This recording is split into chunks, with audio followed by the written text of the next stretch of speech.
Excellent. Well, thank you very much, Sam. As Sam mentioned earlier on, my name's Dan Pietersen, and I'm here this evening to talk for probably just a short of an hour about haunted houses at sea and why we're not supposed to be down here. Before we start, I'll just have a few sort of, house rules before the talk. I did say in the morning on the morning version of the talk that there aren't really many content warnings. I realise that there is actually a mention of suicide. It is just a mention. It doesn't depict anything, and it doesn't even talk about the method. But there is that to be aware of. It will probably be fairly obvious when it's coming, but I will mention it a few slides beforehand. And we're obviously going down, deep down to the depths of the sea, of the open ocean, into the abyss. If that's something that you're not particularly comfortable with, then bear that in mind. We will start at the surface and work our way down. So see how long you can hold on. But this talk, Haunted Houses at Sea, is part of a kind of loose series that I've been doing for Romancing the Gothic around other haunted houses in different genre and different areas, different times and places. The first one that I did a while back now was Welcome to the Nightmare Rooms, a brief history of 4 decades of haunted houses in video games, going back from the 80s through to the relatively recent modern day. I did it for 4 decades because I am now almost 5 decades old, which is ridiculous. But it let me talk about my childhood growing up with computer games and the way in which they kind of informed a lot of the things that I think about now. Gaming, haunted houses, and how this way that we play with things interacts with those experiences. I then did a talk called This Place is a Tomb, which moved haunted houses out into space. That was fueled by a tweet that I think has become quite notorious, where someone claimed that it can't be horror if it's in space. I disagree with that, so I went through and we had a look at some haunted houses that do exist in space. And that covers kind of 3 kinds of haunted house. I used these 3 films, so Solaris, Alien, and Event Horizon, to talk about the idea of a haunted house as a conduit, so a way that we can move between different spaces, most obviously between the space of the living and of the dead. Then Alien, with the idea of a vampire's castle, so the haunted house as a lair, as a place for some kind of malevolent being, entity to exist in and be awoken from. And then, obviously, the classic sci-fi horror, probably the haunted house in space, Event Horizon, where I looked at the haunting house. So rather than a space that is has something happen to it, the space itself is the haunting. And that kind of harks back to ideas that are in The Haunting of Hill House, where it is the house itself has some kind of sentience, some kind of intent and malevolent intent. So they are on the YouTube for Romancing the Gothic, if you want to go back and watch through those. But you don't need to have watched them in order to get, hopefully, to get something out of this talk. So what do I mean when I talk about a haunted house? Well, I've given myself quite a loose definition. It allows me to think about things in a bit of a wider sense. It doesn't have to be a house, and the way that in which it's haunted, it could be arguable, but I hope it's interesting. So what I do is I use these 3 definitions, and these have been the same throughout all of those talks that I've mentioned before, in that a haunted house is a playground that exists within delineated boundaries. You know when you are in a haunted house, you know when you are out of one, and there is a line that you cross, either willingly or not, in order to enter a haunted house. The haunted house is also filled with preternatural antagonistic entities and environments. I use preternatural rather than supernatural, as that again allows me a bit more leeway. It's something that we don't yet necessarily understand now, but we might in the future. I think that applies quite nicely to the sea because we don't know everything about the sea, but we are exploring it more and more. So as things get revealed, they get more explained. Arguably, they get more boring.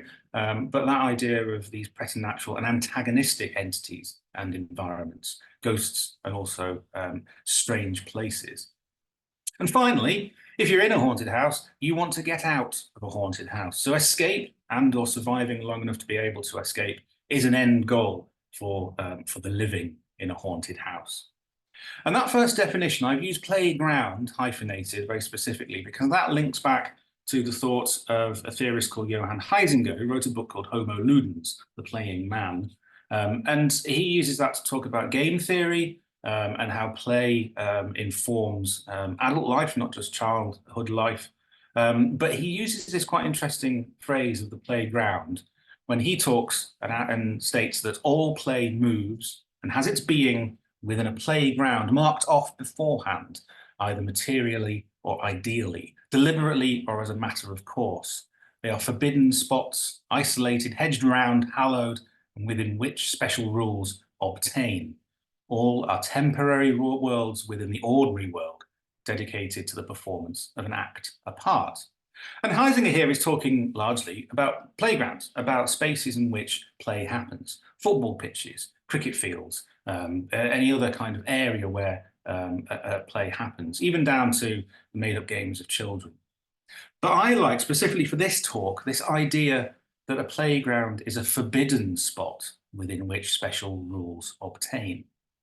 And the sea is not necessarily forbidden, but you could argue it's forbidding. It is a dangerous place, a place that we have to enter specifically, and there is a boundary. There is dunes, and then a beach, and then the shallows, and then the depths. And you work your way into those as you access the open ocean. I was on holiday in Cornwall last week, and the sea was quite fierce, and it did seem quite forbidding, but it's interesting that these days that the actual sea itself isn't necessarily the worst part about it, rather the sewage and the pollution. So another area of forbidden access. Which is all well and good. Haunted houses are interesting. I think they're interesting. I hope you find them interesting. But why talk about the sea when we talk about haunted houses? The sea obviously can be a dark and forbidding place, but it also can be tropical and it can be fun. But I think the sea is almost uniquely important to human beings and the act of being a human.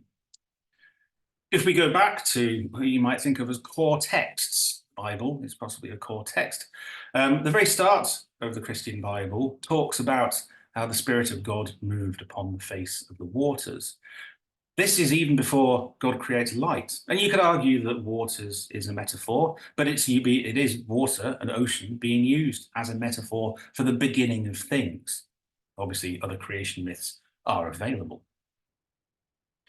And it suffuses, I think, popular culture. The idea of the sea as something permanent, the sea is always there, but something impermanent, it ebbs and flows and makes tides, and it changes as the moon phase changes, and it changes as the weather changes. It can be beautiful, it can be horrible, and it can be life-giving and life-taking. Shakespeare there uses the ocean waves as a metaphor for human lives. As the waves make towards the pebbled shore, so do our minutes hasten to their end. And you can imagine the rustling, hissing, susurrating tide coming in over pebbles as sand drops through an hourglass.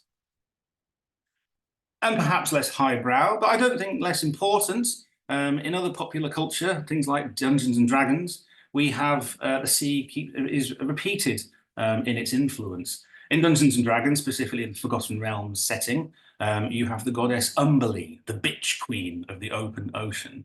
Not only a malevolent, but an actively evil goddess who embodies this ferocious power of the sea. She delights in drowning sailors and causing disruption to commerce and trade, and her waves constantly batter the coast of the Forgotten Realms. And her coat of arms on that shield there from one of her priestesses is itself clashing waves. And that, I think, shows this kind of ferocious feel of the ocean, fighting against itself even in its tumultuous anger. But the sea as a concept, whether it is calm or whether it is rough, is, I think, a deep, pun intended, source of anxiety for humanity. More people, and this is still the case, more people have been to the moon than have been to the very bottom of the ocean, the very deep abyssal depths. And we still know really very little. It says little there, I've only just noticed that, very little about its remotest parts. We are still finding things out, but it is increasingly difficult to get down to the deepest depths, even with our modern day technology. But 70% famously of the Earth is covered by ocean, and much as the way that we are largely water, the Earth itself, at least the surface, is largely water. It's fairly easy to access if you are nearby, at least. I can walk to the sea. I grew up near the sea, and it is a place that is familiar, but still often very, very remote. And that image there, I think, kind of conjures up this strangeness of the ocean, the umibozo of Japanese mythology, a sea monk who rise, these figures, semi-translucent, who rise up out of stormy seas, just not even necessarily to threaten, but to observe sailors who are foundering in their ships. A very strange, impassive kind of gaze that they have, a very weird entity. And the sea as well is a place where we can gather resources. We can gather food, we can gather other materials from the sea, and we can use it to communicate. We can use it to trade, and we can use it to travel. But because it is this kind of borderland and how unpredictable it is, it threatens the possibility of invasion. And it allows certain entities to use this to foment invasion narratives. We have there this right-wing ideology of we must stop the boats.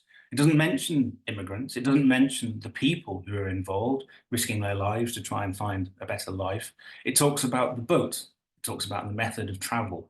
And it therefore kind of implies that the sea itself allows something to happen that possibly the right wing do not want to happen. And it is a source of many interlinked phobias. We have, first of all, thalassophobia, the fear of the ocean, the base fear of the open ocean. And that applies to a number of factors of phobia, just the concept of the ocean, of being in it or being near it. It can be terrifying for people. And it is a weird blend of claustrophobia and agoraphobia mixed together. This kind of feeling of being in a small space that's in a large volume, the pressure of water and the pressure of the open sea. We'll come back to that in one of the examples later on. You also have the much longer tongue twister, megalohydrothalassophobia, which I have been practicing pronouncing. And that is the fear of large subaquatic entities. That could be creatures. It could be vehicles, submarines, those kind of things. It could be geological structures. For many people, the idea of an undersea mountain, undersea canyons, even volcanoes, is just strange. How do these things exist under the sea? You have bathyphobia, the fear of depths. And this doesn't just apply to the ocean, it's probably one of the more immediate areas, but it applies to mine shafts, standing on the edge of a chasm or a canyon. But I think anyone who's floated in the sea, and this we will come back to again later on, and has glanced down and seen their feet slowly disappearing off into the darkness, maybe some tendrils of seaweed, or what we might hope is seaweed, can understand that fear of suddenly realizing that you're much higher than you expect it to be. And then finally, we have sclerophobia, a slightly different one, but the fear of having one's home invaded. And I think that idea of possibly being forced into the sea is one area of fear for humanity. But the idea that something might come out of the sea, something that we have never previously experienced and have no understanding of, and invade our land-born home is quite frightening. It could happen. I'm not saying it will, but it could. And talking about our home and how it could be invaded, the sea is our home. We came from the sea. We are land-based mammals, but we were once reptiles. We were once fish. And some mammals have chosen to go back into the sea, dolphins and whales, who we'll see later on. But we can't, at least not without either huge amounts of training and dedication, we'll see more about that later on, or large amounts of technology, which we will also see later on. And I think this idea that somewhere that we've left, somewhere that has this haunted memory for us and these kind of strange recollections that we love, you could arguably say, but also fear, makes it a haunted home. And a haunted home is a haunted house. So that's the preamble. That's why I'm talking about these things, why I find them interesting and why hopefully you will find them interesting as well. But now we are going to progress past the danger signs, down the shore, and stick our toes into the cold, dark water. So the open ocean. The open ocean is constructed out of numerous zones. We have 5 different zones as we go down into the depths of the sea. We'll go through each of these, and there's an example case study text, we could call it ambitiously, for each of these zones, which I think is a different example of a haunted house, or at least something similar. And we'll have a think about what this means. So first of all, we have the sunlight zone, the epipelagic zone. I have to, and as an aside, having done the video games story, all these zones feel to me very similar to Sonic the Hedgehog levels. But the sunlight zone starts off and is the nicer one. In the sunlight zone, as you might imagine, there is enough sunlight to allow photosynthesis. So we have algae and planktons and the same kind of ecosystem that we would probably expect on land. We have plants that are eaten by herbivores and herbivores which are eaten by predators, and that cycle goes around fairly as expected. The epipelagic zone goes down to 200 meters. It's not that far down. And the deepest no-limit free dive, there is some very technical terminology around different free dives, but a no-limit free dive uses weights but no oxygen. So in 2012, Herbert Nitsch jumped off a boat holding onto a lead weight, held his breath, and reached 253 meters, slightly breaching the depth of the epipelagic zone. That's an impressive feat, but it left him with nitrogen narcosis from having to hold his breath for so long, and he suffered multiple strokes after the dive. He is still alive, he still dives, he has motor problems now, so you can see there from even what feels like not really that deep, if you look at the depth gauge on the right-hand side of the screen, that is still very dangerous. And the deepest constant weight dive, which is self-powered, so you can use flippers, but you don't have a weight, and you don't have a rope, but you still have to hold your breath, is only 136 meters. And that was achieved by Alexei Molchanov. Compare this to the dolphin and their cousins, the whales, who can easily, in certain circumstances, reach 1,000 meters, a kilometer down into the next zone. And our example for the sunlight zone is Jaws. I think if anybody talks to you about seaborne horror, Jaws is going to be fairly up there or down there, depending on how you approach it. I'm not going to go into the depths of what the film is about. The synopsis is that there is a shark, and oh no, that is effectively it. If you haven't seen Jaws, then you should have seen Jaws. Go and see it after this talk. And you might think, though, but there's no haunted houses in Jaws. How can this be? Anything to do with haunted houses? Well, I would say, I believe that there are actually 2 haunted houses in Jaws.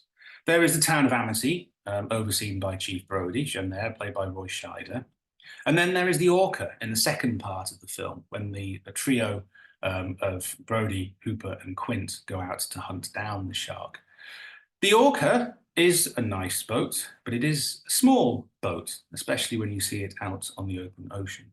And Amity is a nice town, but a small town. They both have boundaries. You know when you're in the town of Amity, you pass that sign. The Orca has boundaries. You know when you're on the boat, and you know when you're not on the boat. So they apply to Heisinger's theory of these delineated spaces, but they're also threatened by a preternatural entity, the shark. And they also have this idea of surviving, whether that is for the Mayor Vaughan, surviving the summer by allowing people to swim in the sea as a holiday destination, or whether it is for people like Brody and Quint surviving the attack of the shark. And Vaughan, like a lot of horror film antagonists, refuses to accept that there even is a haunting, that there even is a problem.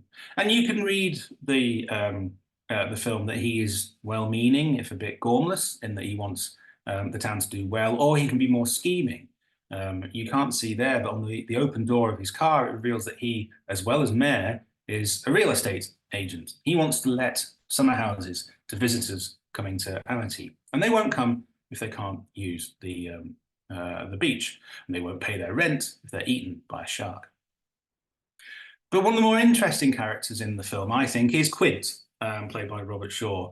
He has this kind of very taciturn, almost Hemingway kind of monosyllabic speech and his strange thousand eye stare. But if we're talking in haunted house themes, then he is kind of a Van Helsing figure. He's very knowledgeable. He knows about sharks. He has experienced sharks out in the open ocean. And he explains the ways of sharks to us in the same way that Van Helsing explains the ways of vampires. Both, notably, have large teeth. But he is a very cynical and distant figure. And you can understand that when later on he gives us his kind of ghost story about his experiences when the USS Indianapolis, the battleship that he was on, sank in the Pacific Ocean. And he has these kind of ways of talking over other characters and delivering this information in a very staccato kind of way. When Hooper, who's a marine biologist, tries to actually go into the sea to poison the shark with a harpoon loaded with toxin, Quint stares at him and states, "Anti-shark cage, you go inside the cage. Cage goes in the water. You go in the water. Sharks in the water." And out of all of the people in the film, it's only Quint who's previously been in the water with a shark. And the moral of Jaws is quite an obvious one. Stay out of the water. If you don't go into the water, you can't be eaten by the shark, at least until later on when we reach the days of Sharknado. But it is this idea that the living are penetrating the area that they shouldn't be going into. And you can read it again, and I think later films make it a bit more explicit, that the shark has some kind of malevolent kind of revenge aim and agenda. And you can read the shark as the ghost. I think that's, if we're talking about a haunted house film, the shark starts off being shown by its effects. You see the horror that it causes and the terror that it causes in the people who witness it. Then you catch glimpses of it, and then you see it fully revealed, as all horror films eventually do, revealing the monster. It even has its own theme tune, which has now become almost the music, a motif for threat and predation. But if the shark is the ghost, then I'm going to say that Quint is the haunting, and to a large degree, the haunted. He, as I said, kind of died already when he was in the water after the sinking of the Indianapolis. He is haunted by the experiences that he had when he was floating in the water, waiting to be rescued over many days with sharks circling around. And like I mentioned before, at night on the Orca, there is this kind of section where Quint tells this story, very much like someone would tell a ghost story. And he says, you know, the thing about a shark, he's got lifeless eyes, black eyes, like a doll's eyes. And that's how much more haunted house horror film could you get? The black eyes of a doll staring back out of the depths.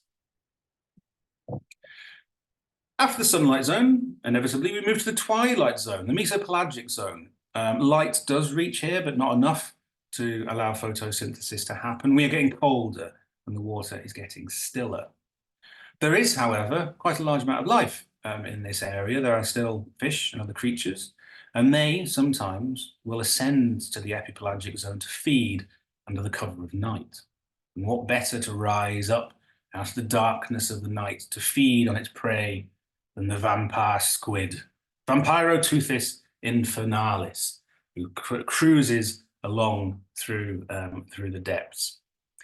Interestingly, one of my favorite facts about the vampire squid is that unlike many other squid and octopuses, it doesn't use ink. It doesn't eject ink when it is frightened. There would be no point. Ejecting black ink into the black, dark water wouldn't really help. So what it does is it ejects bioluminescent fluid, glowing fog-like matter that confuses and blinds anything that might be trying to attack it. And that's, I think, very vampiric, this idea of transforming into a glowing mist and making your escape. But I digress. For the Twilight Zone, we are going to talk about Echo the Dolphin, the video game for the Sega Mega Drive, and I think other consoles back from the early 90s. I will put this up again at the start, and I will repeat it again and again. Echo the Dolphin is a very strange game. It is not what you might think of as a horror game, but it absolutely is. And the synopsis of Echo the Dolphin is that your pod, as you are playing Echo the Dolphin, has been harvested by aliens. Once again, oh no. And the start of Echo the Dolphin really doesn't give us any of this, the story that will eventually happen. You start off in a kind of training zone where you are swinging around with your other dolphins. And for the time, this was very impressive. This was a very impressive game. The graphics were amazing. And the actual gameplay of being able to swim through the ocean and leap up, perform tricks and various things as dolphins might do for the early 1990s was genuinely very good. But as nice as that looks, and as bright and tropical as dolphins leaping through the sea, through the air, out of the sea might feel, I think Echo the Dolphin is actually a survival horror game, very much related to things like Resident Evil and Silent Hill. And I think that because resources are limited and threat is everywhere. Echo is a dolphin. Dolphins are mammals. Mammals must breathe. That's fine in the early levels when you're, as you can see there, with easy access to the air. But Echo has to go deep down into the ocean, into strange caves, caverns, and chasms. That means it gets harder for him to breathe, and when he runs out of air, he starts to die. You can find patches of air and little bubbles to help you breathe, but these are few and far between, so you have to manage your resources. Survival horror.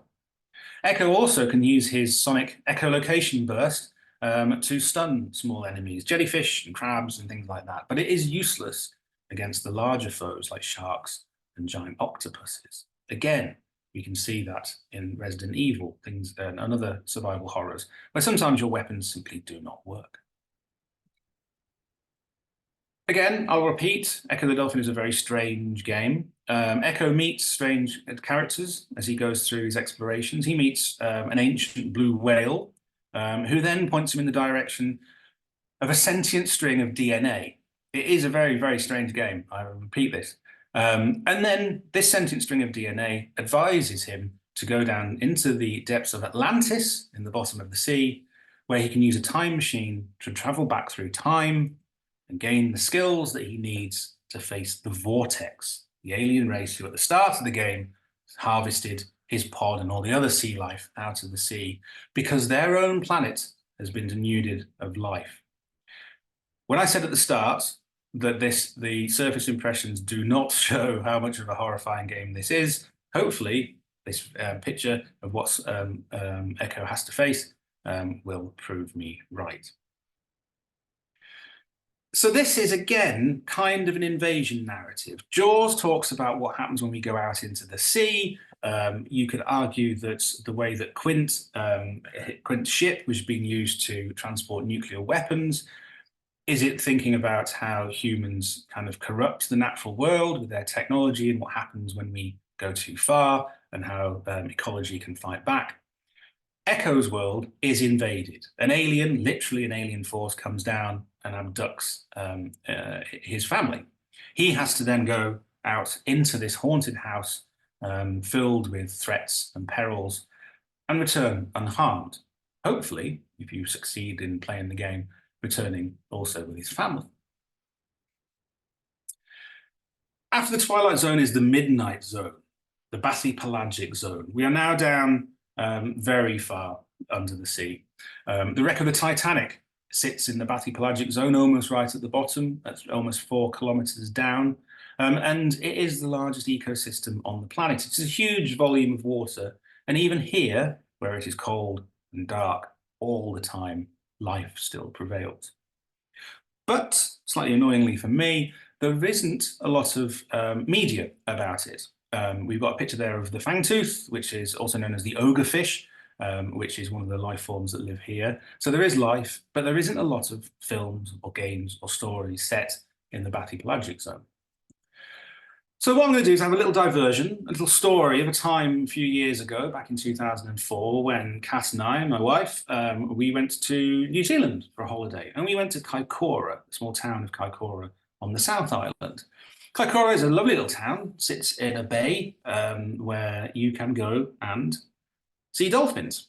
Hundreds of dolphins, both common dolphins and dusky dolphins, gather very just off the coast of Kaikoura in massive pods of hundreds large.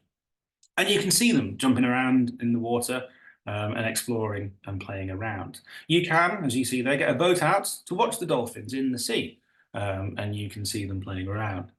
But if you can go out into the sea in a boat, you can get out of a boat. You go in the water, dolphins in the water.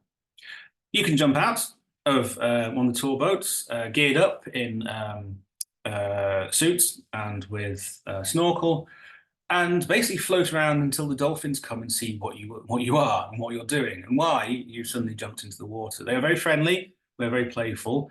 You are told repeatedly and very strictly not to try and interact with them or touch them. But if you make noise and you can kind of do things like whistle and sing, they'll come up and check you out. They will kind of nudge you, swim around you, and do all kinds of things. And we did this, and I still think it's one of the best things I've ever done. It was a huge amount of fun. And you can see that the dolphins, they themselves seem to enjoy it a lot. They obviously can leave at any point they want, but they tend to hang around for a while rather than instantly vanish. But why are there so many dolphins in this specific area? It's not necessarily New Zealand that has them, it is this specific area. And that's because of a thing called the Kaikoura Canyon, which is just off the shore of Kaikoura. And this is a section of deep water that comes very close to the shore and has a very sharp incline. So lots of nutrients come up from the depths. That feeds fish, and fish feed dolphins. But even looking at that diagram and having been there, I think a canyon, now to me, a canyon is a very deep thing. You think of the Grand Canyon, you think of other chasms. That's underwater. While we were out in the sea, not when we were doing the little training session to get used to the snorkels on land, not when we were in the boat heading out to the area where the dolphins were, when we were actually floating in the sea, our tour guide announced that the water that we were in was over 1 kilometre deep. The Kaikoura Canyon gets to a depth of 2,000 meters, 2 kilometers, but we were floating above a section 1,000 meters deep. And like I said earlier on, that idea when you're floating around, it was relatively calm, but it's still ocean water, so there are waves. You feel quite vulnerable, and you look down and you see your feet slowly disappearing down into the depths. And you think to yourself, oh no. And now we go into the abyssal zone. We are now lower than the average depth of the open ocean. We are 2.5 miles down, heading down between 4,000 and 6,000 meters. The abyssal zone is largely devoid of life, at least in the open water. It is permanently cold, only a few degrees above freezing. It is permanently dark, and things just drift emptily. You do have things like tripod fish who walk around on spines on the surface of the sea, and you also have the Dumbo octopus who floats about just off the ocean floor. And the Dumbo octopus, a lovely little character, looks like this. He uses those little ears, the flaps that he's got, to propel himself around, and he grazes along the floor of the ocean. And the text I'm going to use for the abysso-pelagic zone is a novella called Powdered Milk, which features in the book Mayhem and Death by Helen McClory, who's a Scottish writer, and was released in 2018. Powdered Milk sits in this kind of book, which is a collection of microfiction and one short story, and it kind of ends the collection. And the gist of it is that the protagonist is trapped on a deep sea base. This is the section that there is a very brief mention of suicide. So if you want to sort of step away for a few moments, that's fine. Powdered Milk, the protagonist, it's difficult to call her a hero. She is a strange kind of spiky character, but a very strong and willed one, is a woman called Maddie. She has appeared as a child called Madeline earlier in the book, and there's a lot of the book kind of very much deals with how Maddie builds her own life. The voice that's early on is her mother, who's quite a protective, kind of anxious character. And it's how Madeline transforms and owns her own being, becoming Maddie. She works on an experimental undersea base, and it's never really explained, but it's implied that the base is being used as a kind of testing facility for maybe space travel or maybe more long-term undersea work. And Maddie is a psychologist who monitors the other crew on the base. But the base loses contact with the surface after some kind of event. And again, that's never really specified, but you can kind of infer from the cover of the book and from other things that are mentioned that possibly some kind of meteor strike has damaged the surface base, and they can no longer get in contact with the undersea base. We know that nothing too devastating has happened because stories previously in the book happen later in time. So it isn't like they are the only people left on Earth, but they are trapped very far under the ocean. And the story starts almost in the opening paragraph with Maddie. It's narrated by her saying that it's been 14 months since the last supply drop, and most of the crew have gone to the chapel. And that's quite ominous, but it doesn't sound particularly bad until she continues into the next line and says, smothered, battered, poisoned, starved. And the chapel is where the bodies of the crew as they die one by one is placed in a kind of last effort of remembrance and respect. So it's been 14 months, it's been over a year that they've been trapped down in this base with their supplies slowly dwindling. The book's called Powdered Milk, because that's eventually all they have left to survive on. And the station's crew effectively been abandoned by the surface, possibly just assumed to be dead in the event that caused the lack of communication with the surface. But a year seems like quite a long time. It seems in some way that they have actually been actively abandoned. And eventually, one by one, they do die. Some succumb to wounds, some sadly commit suicide, and others simply dwindle away into despair. And I think that that makes Powdered Milk a ghost story. It's just the fact that not all the ghosts are quite dead yet. And these ghosts haunt the space of the undersea base, and they linger there. And they, like ghosts, start to repeat their movements and start to repeat their speech. And they start to become part of the base, indifferent as to what happens to them, knowing that they have very little future left. And Maddie ends the book, the novel, the novella, sorry, by saying that she supposed her heart would fail sometime soon, as it was always meant to. Beyond the window of the common room, the lights lit up the trench for a few meters, and in that space, a fine grey snow was falling, steady and unceasing. And this image, I think, of this marine snow, these fragments of other dead things drifting down from the ocean, is a very ghostly image. The idea that there is some kind of churning up of these spirits and these things that once were. And Maddie standing there, gazing out of the window at the snow as it falls down slower and slower. It's quite, I think, a haunting image. It is a very grim story, as I think you probably got the gist, but it is one of my favourite books of recent years. If you haven't read any of Helen's work, then I would highly recommend it. And next, last, we move into the trenches, the hadopelagic zone, the deep chasms like the Mariana Trench that pierce down into the surface of the Earth, far deeper than any of the other parts of the ocean. Hadopelagic comes from Hades, the god and place of the underworld of Greek myth. And at its deepest point, 7 miles down, where the pressure is 1,000 times more than that on the surface, it is 2,000 meters, 2 kilometers deeper than Mount Everest is high. If you drop Mount Everest into the Mariana Trench, it would lodge and wouldn't reach the bottom. But we still have life down here. We have things like the giant amphipod. He's a little sort of shrimp-like creature who floats around, harvesting up that marine snow that's been drifting down. And he is a giant amphipod because he is an impressive 14 centimeters long. Sometimes these creatures do reach the surface due to different methods, and they are very alien-looking things, bigger than you might expect. What looks kind of like a mite or a shrimp to start with.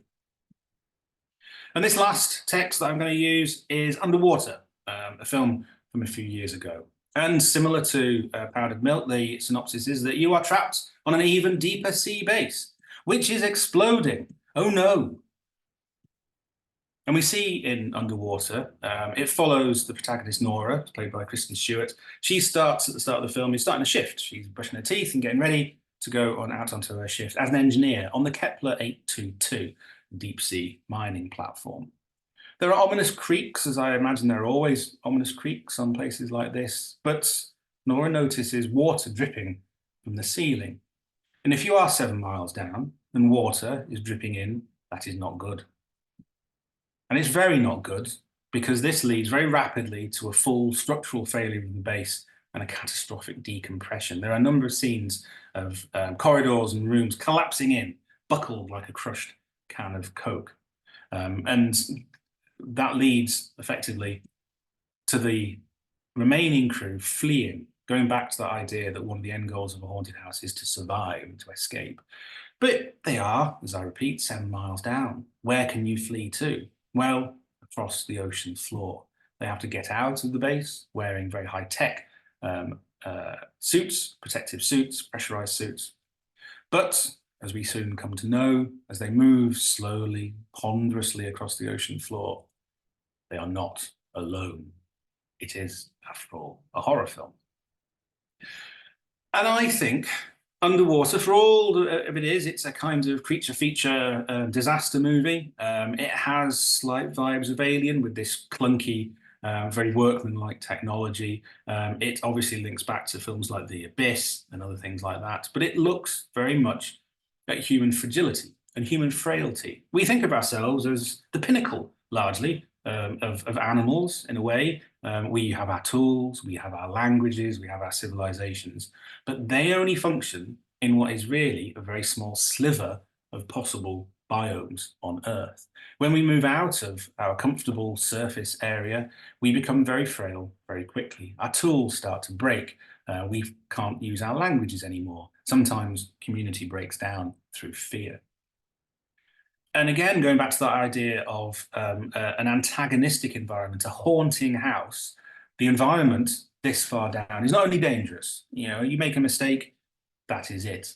The environment is actively and constantly antagonistic. The pressure is so great that things start to fracture and crack. And we can see there in that picture, Rodrigo realizes that a thin, hair-thin crack on his helmet, the pressure is breaking that and increasing it. And eventually he implodes, which is a very horrible scene in a fairly, again, grim film. So the idea that the deep, deep depths, the abyssal depths aren't just a haunted house, but a haunting house, something that is actively antagonistic, it corrodes, it crushes, and it doesn't want us to be there. The title of this talk, We Shouldn't Have Come Down Here, is a line from Underwater. So we have, in the deep depths of the trenches, at the bottom of the Mariana Trench, this vast space, completely unknown to us, where we are not supposed to be. The amount of water, the sheer weight and mass of water that's pressing down on somebody who is at the bottom of the sea is immense and terrifying. And it is silent, and it is dark, and it is immobile. It is a land of the dead. It is the Hades Sea, as Hadopelagic translates to. And it is the deepest pit of them all. Or is it? 11,000 meters down, 11 kilometers down into the sea is deep. You can't say it's not deep. It is very deep and it is frightening. But it is, after all, only a few pixels on this image of the Earth. 11,000 meters gets us to the bottom of the sea, but we would need to go almost 6.5 million meters down to get to the heart of the Earth. And I wonder what kind of haunted houses would exist in those caverns and those strange, unearthly places. But that's talk for another time. So thank you very much. I hope you enjoyed that. I think we've just got to almost shy the hour. I'm happy to take any questions or comments you've got. And thank you very much for your time.